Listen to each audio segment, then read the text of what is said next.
I finally caught up with the Marvel Cinematic Universe, and I have to say my mind is in a really strange place right now. Thought I'd mention why I look really tired in this video. No, I haven't caught the Black Death, it's because I moved house and it was exhausting. I'm fine, I'm alive now, at least I think I am. I'm going to try to do a minute or so long breakdown of every film I've seen post Endgame. We're going to have a little talk about them and maybe I'll give them a little ranking of a thumbs up, maybe a middle, and most certainly a thumbs down. Let's go. Black Widow. It's the prequel Natasha Romanoff story where we get introduced to her adopted sister, Yelena, as well as David Harbour's Red Guardian, and their family team up to take down the Red Room, which is a not-so-underground organisation which captures young women, brainwashes them, and effectively turns them into trained assassins. And I say not-so-underground because they literally live in a giant fly-in spaceship. I had really low expectations of this film because when it came out, I remember a lot of people slated it. I know a lot of people said it should have been released prior to Endgame and that the story was really weak and that Natasha didn't really warrant her own story, especially after she obviously died. But to be honest, after seeing this film, I was actually quite surprised, even though it's one of the weaker entries into the MCU.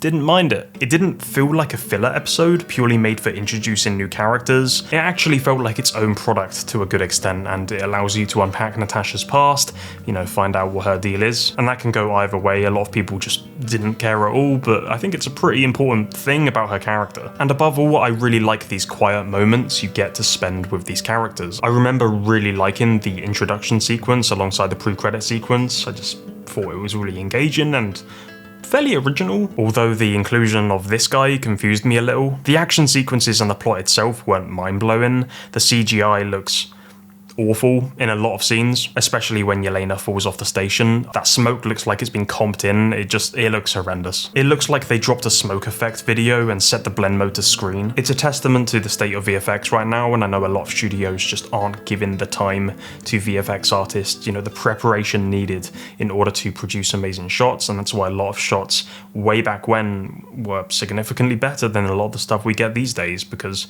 they just have more time and preparation to do so. I mean, studios are pumping out films at such a fast rate, and it becomes really hard for VFX artists to keep up with the increase in demand, especially when changes are getting made just like that on the fly during films. Shouldn't be the case. They should be planned much prior in advance. I definitely felt the film really drop in energy towards the end when you would expect a really big climax, and it just kind of felt a bit empty. But yeah, Black Widow, I'll give this a middle thumb, okay? Is it underrated? No. Is it overhated? I'd say yes. That being said, I probably wouldn't watch it again. ShangChi and the Legend of 10 Rings. I'm a massive fan of old school kung fu films, okay? You got Enter the Dragon, American Shaolin, Kung Fu Panda 2. My main hope for ShangChi was to embody the core aspects of what makes those films spectacular: the fight choreography, the grit, the stunts. Because the old Kung Fu films remained grounded in reality, regardless of how incredible the choreography was, the stunts are very real, you can feel the weight of them. It's what gives them that timeless wow factor, and so translating that over to a superhero film, I was a bit unsure about, because I didn't want them to go all the way with CGI and ridiculousness. I wanted to see some actual stunts, some real choreography, and I wanted to be wowed by this film, and I can say it smashed it. You've got the father versus son narrative, which, it's become a bit of a trope, but the story handles the philosophies of these two really well. Zeng was a really engaging villain, and hang on, wait a second. ShangChi is about a dude who wants to become the greatest martial artist of all time, and he's battling in underground tournaments, all in order to both defeat and gain respect of his unrelenting father. Hang on a second. This is basically just Bucky with extra rings. Great film. I love that it exists in its own universe, has its own story to tell, and yeah, it does teeter on the Wakandan side a little bit, but I like Wakanda, so that's a great place to go to for such a grounded story. It's just a really good modern kung fu film. Big thumbs up. Eternals. Speaking of living in a universe of its own, I recently watched Eternals, and well, I say watched.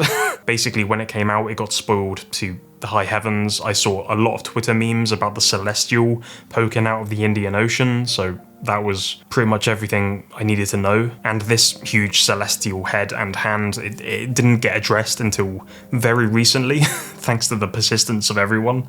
Now it's shown up. So I went into this film knowing about the celestial situation. So guys, I tried really hard with this, okay? I tried so hard, but I got halfway through the Eternals and I dropped it. I couldn't watch anymore. I was so bored. I just didn't care. Yes, this is the only film on this list I dropped, thankfully.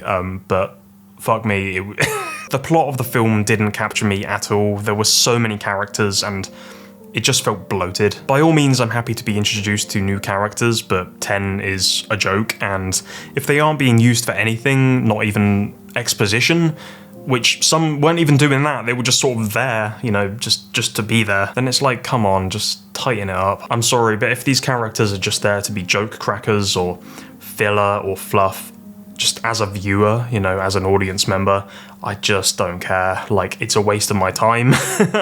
I've got other things to do. Like, when you get halfway through the film and nothing's happened, I genuinely have no reason to continue watching. I'm sorry, but I just don't. Damn, this might be the meanest I've ever been in a video. I'm usually really nice in videos, but today I've come through with smoke. Look, I can't be happy all the time, okay? Sometimes angry jokes gotta come out. I don't know, maybe a lot of people really liked Eternals, but it just... So shock horror, Eternals, thumbs down. Spider-Man, No Way Home. This was one of the films that I did watch in cinemas and I had a fantastic experience. Experience being the key word here, because I feel like the more you watch this film, the less meaty it feels.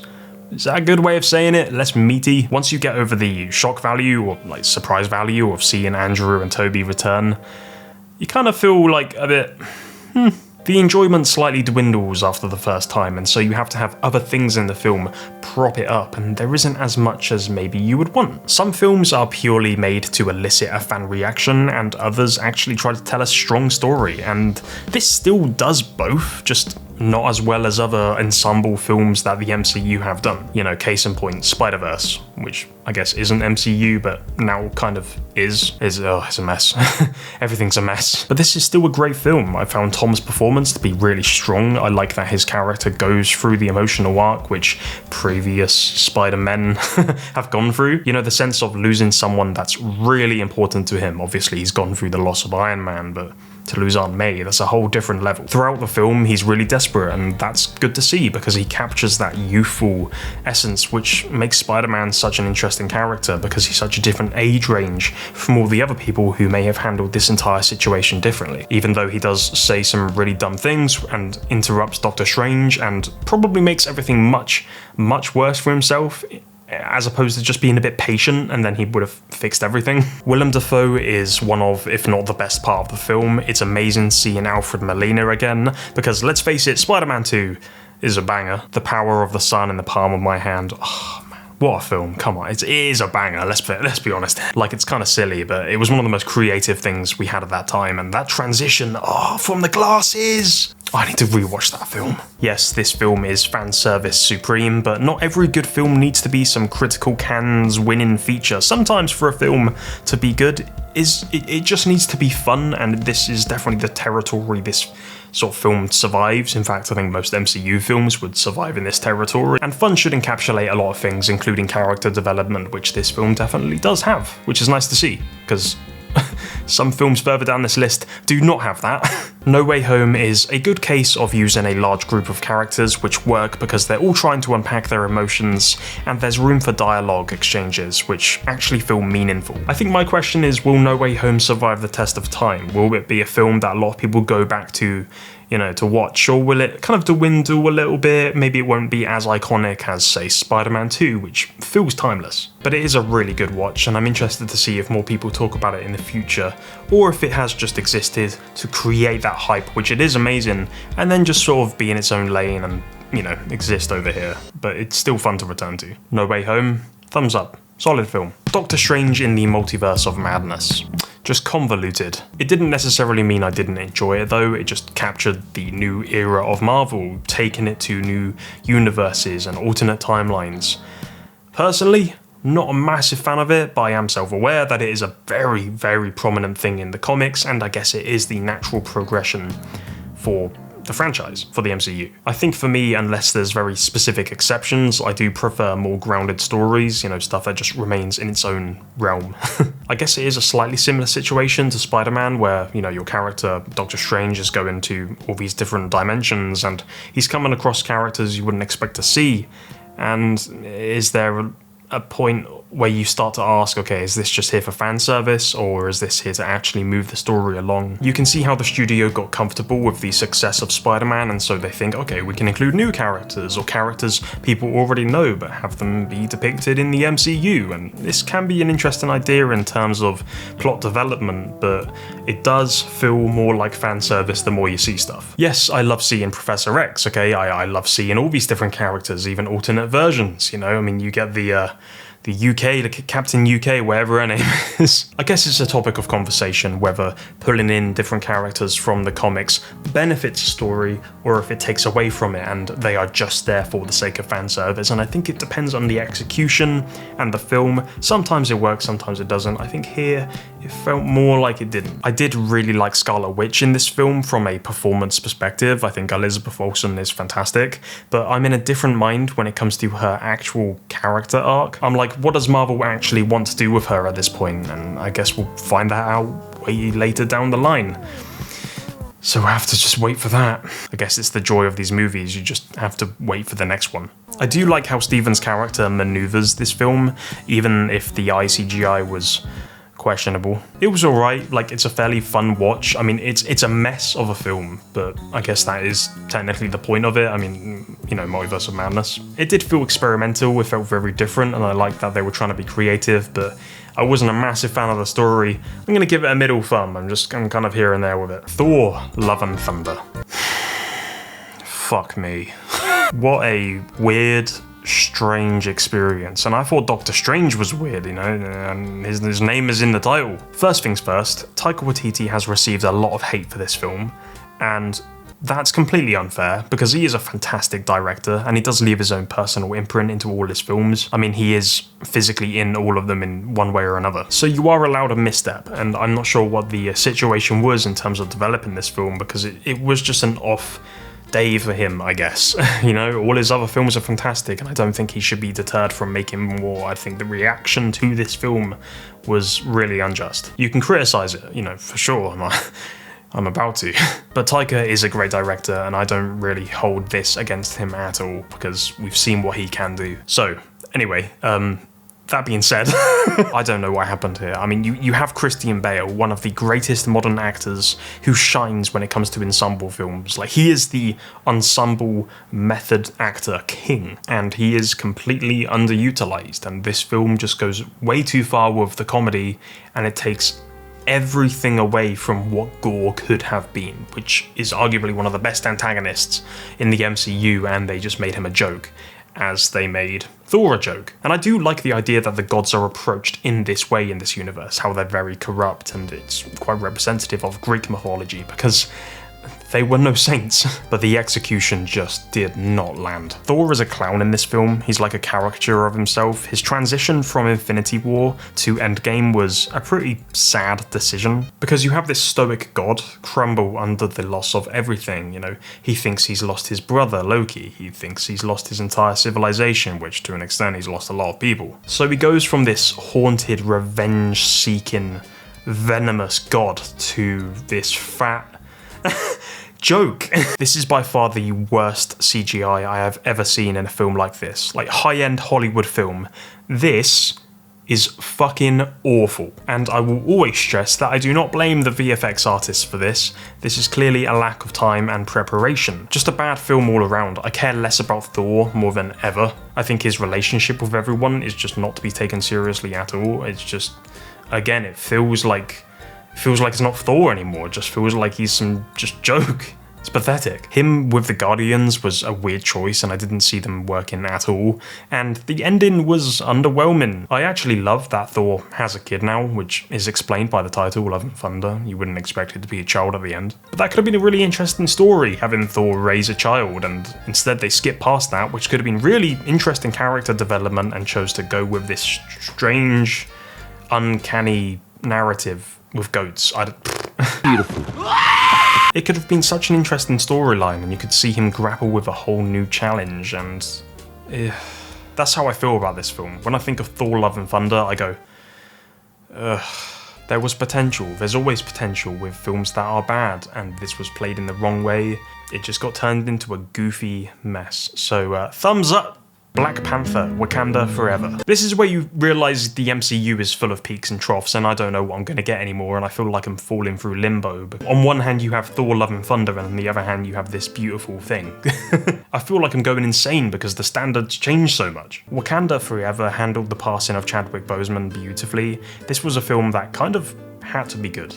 I'm not being funny, but it wasn't allowed to at least not be decent. The story really dives into grief and resilience, and it's picking up after T'Challa's passing in a way that honours Boseman's legacy, but it also carves out something fresh, and it's done in a natural way. I think everyone was very curious as to how they were going to go about doing this, and it transitioned quite nicely. It's all about Wakanda navigating loss and new threats, and the narrative just flows so naturally between these quiet emotional moments and intense world-shaking conflicts. That's what I loved about the original Black Panther, because it had quiet moments, and it's very much about ancestry and seeing your country progress over the years, under the leadership of someone who's strong and righteous. Shuri is the heart of the story, and she's raw, relatable, and she carries the weight of stepping up in a way that's super compelling. Then you've got Angela Bassett, who is just commanding and stills every scene she's in with a mix of strength and heartbreak, and there's a lot of emotions here, and I think that resonated through being on set as well, because everyone obviously knew they had to make this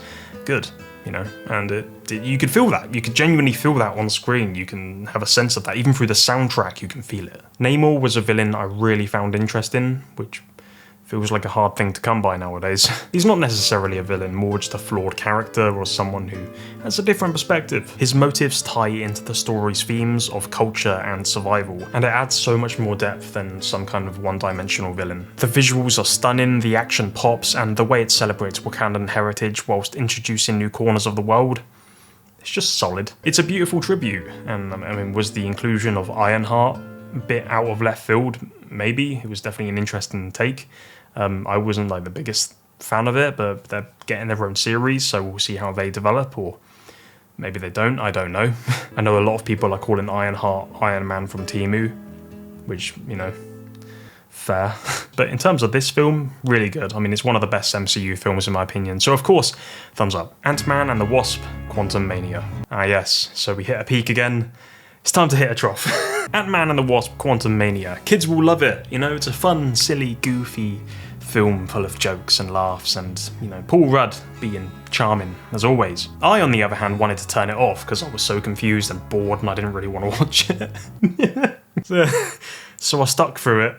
I stuck to the end.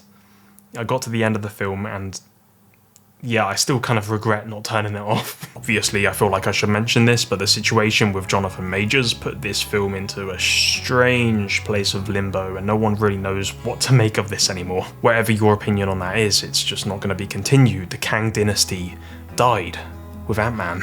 So we're going into Doomsday now, which makes Quantum Mania feel like a piece of lost media which should never have really existed, and it does very little, if anything, for anyone's character development. Like, the film basically ends the exact same way it starts, apart from that the one guy at the coffee shop now knows Scott's name.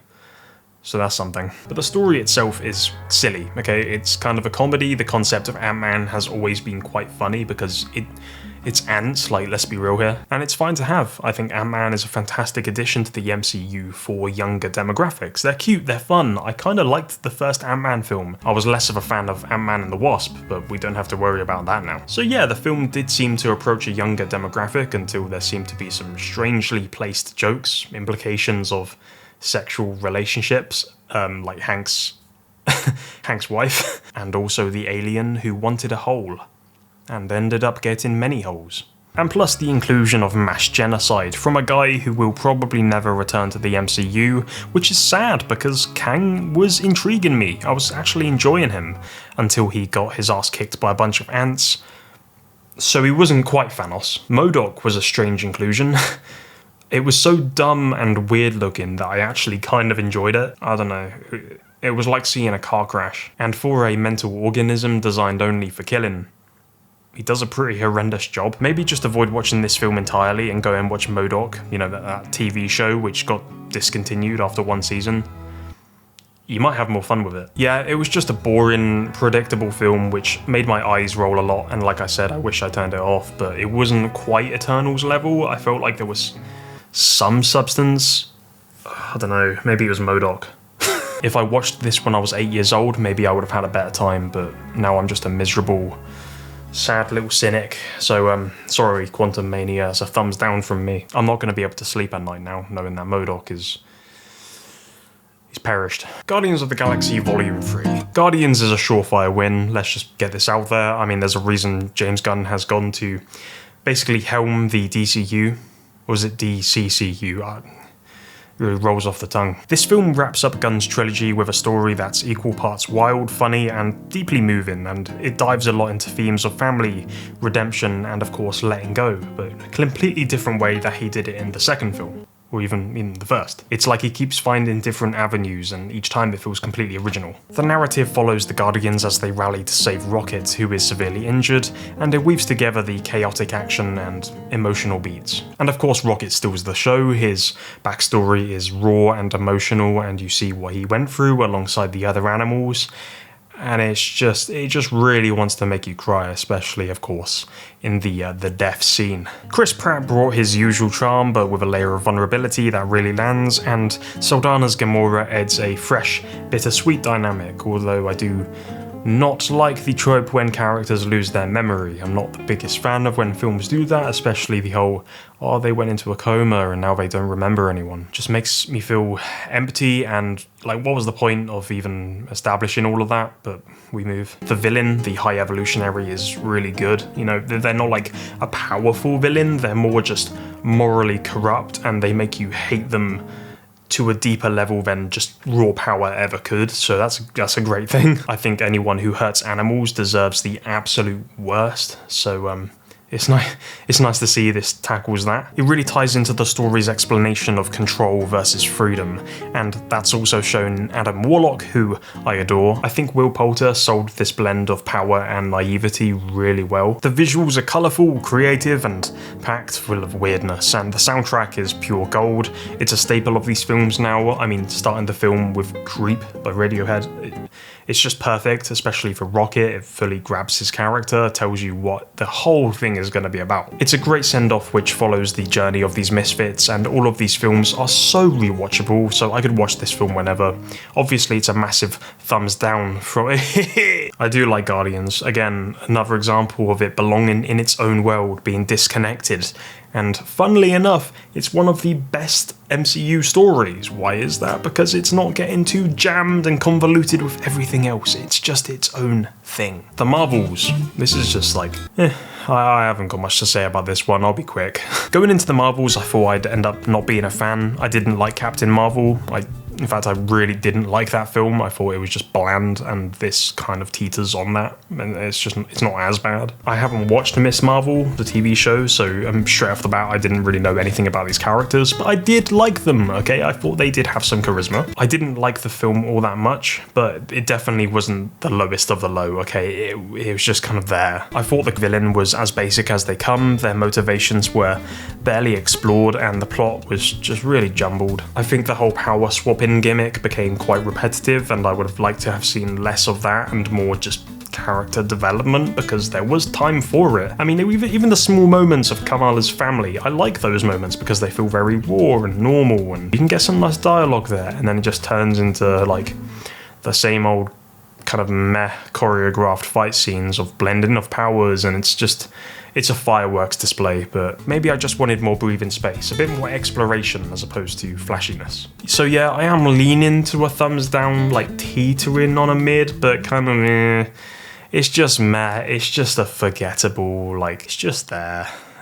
I do like seeing the small moments where heroes have to juggle their personal lives. Of course, some don't, but some do, and Spider-Man, Superman, Batman are the pinnacles of that, and I would have hoped to have seen a bit more of that, but yeah. Deadpool and Wolverine. I've always been a bit iffy about the Deadpool films, because I love them to bits, but I worry that they don't age well, and I've never been a huge fan of reference humour. They do that constantly in the previous Deadpool films. I know that is kind of his character, he's always just breaking the conventions and taking the mick out of his own genre, but we can be a bit smarter with the comedy here. The thing that comes to my mind is the dubstep joke in Deadpool 2. But I am glad that Deadpool and Wolverine went in a different direction. Yes, again, there is a massive amount of multiverse stuff, however, it's not the driving factor of the story.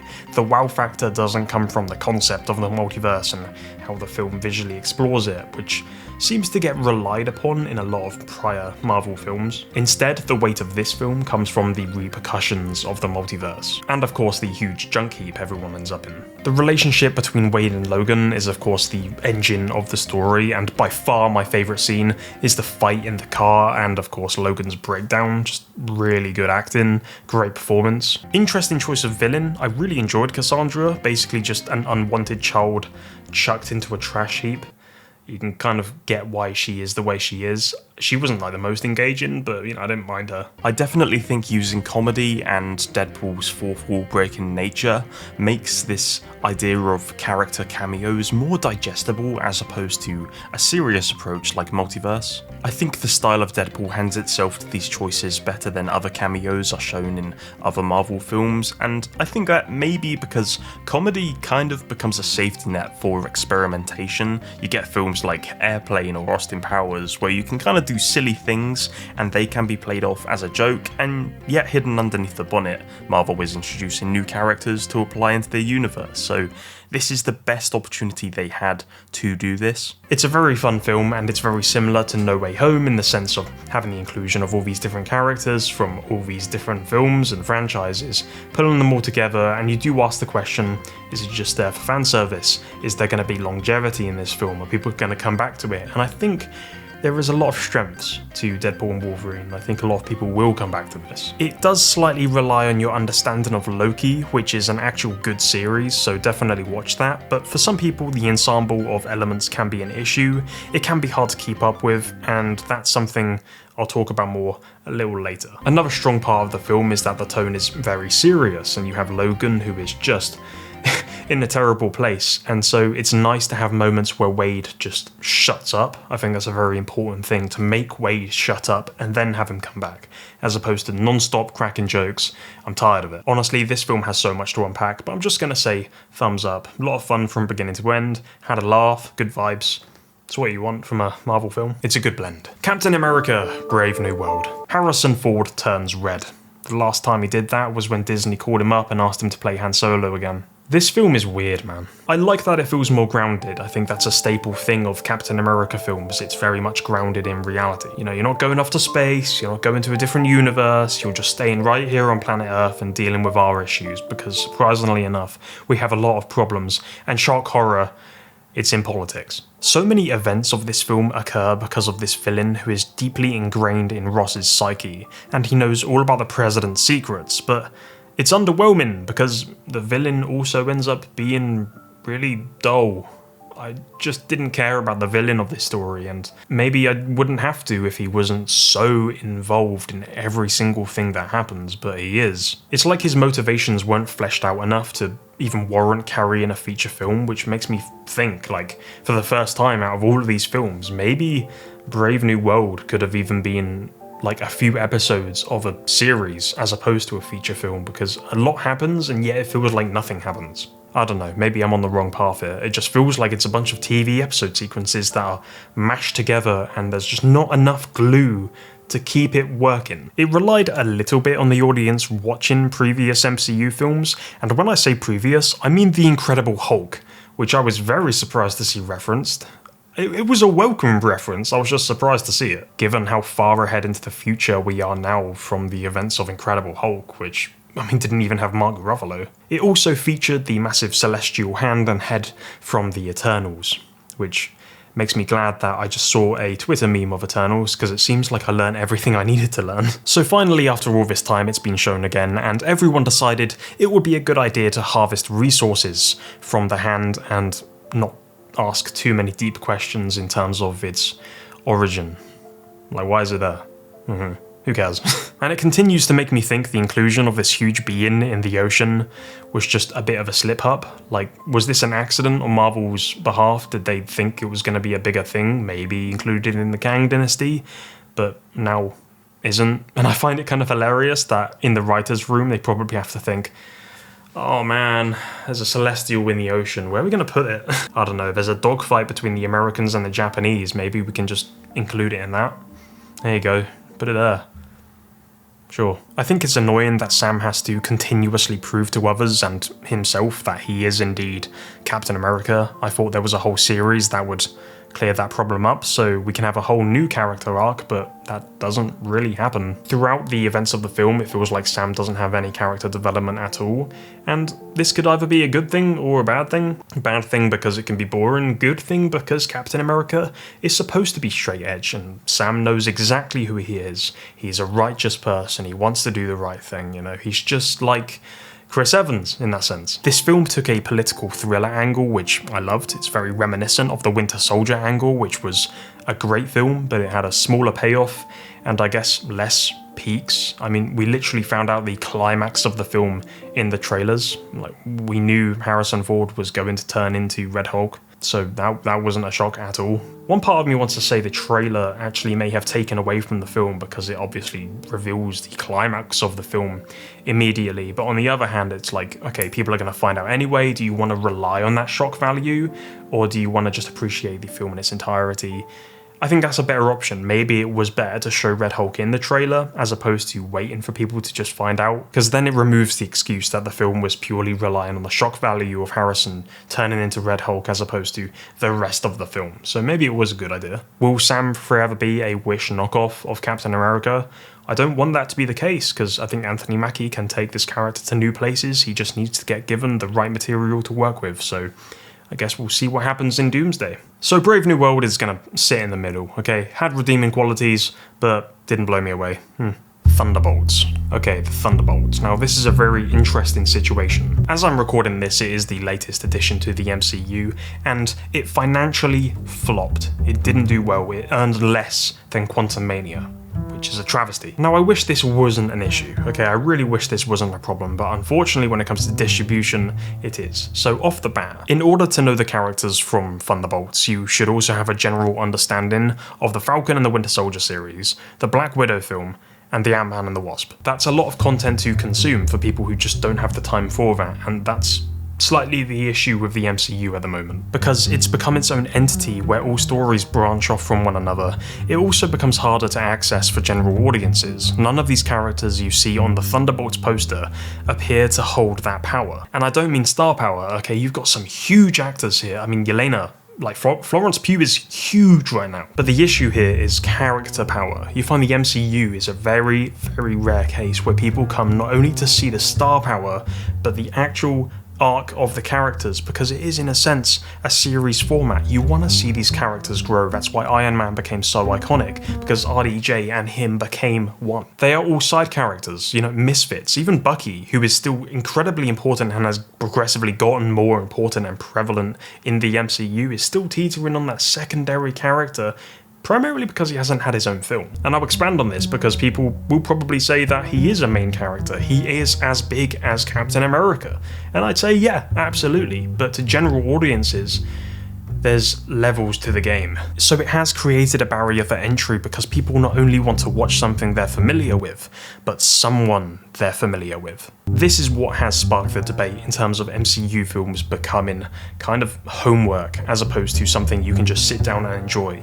If you want to understand something in the latest MCU film, you got to go back and watch some others, if not all of the others, just to make sure you know who you're watching. That was kind of my problem with Eternals. You think if I'm going to have all these Eternals be featured in the rest of the MCU, you're having a laugh. I can't be asked to know 10 people. You watch one MCU film, then you watch the post-credit sequence and it goes over over and over and over again, and it's kind of like a series, but if you miss a few episodes in this series beforehand, you can't then watch the latest episode because you're afraid you're going to miss something. That's the problem here. I think Kevin Feige has mentioned about keeping Marvel films in their own bubble now and not having them be reliant on all the other films, which is a very good idea. I think that is a safe idea, and I think hopefully that bodes well for the future in terms of finances. But the fact that Thunderbolts made less money than Quantumania is ridiculous, but it also makes sense because people know Ant-Man more. So I am interested in where the MCU goes with that in the future, you know, to keep films more disconnected and then really ramp it up and connect things up in ensemble films, which is what the Avengers films are made for,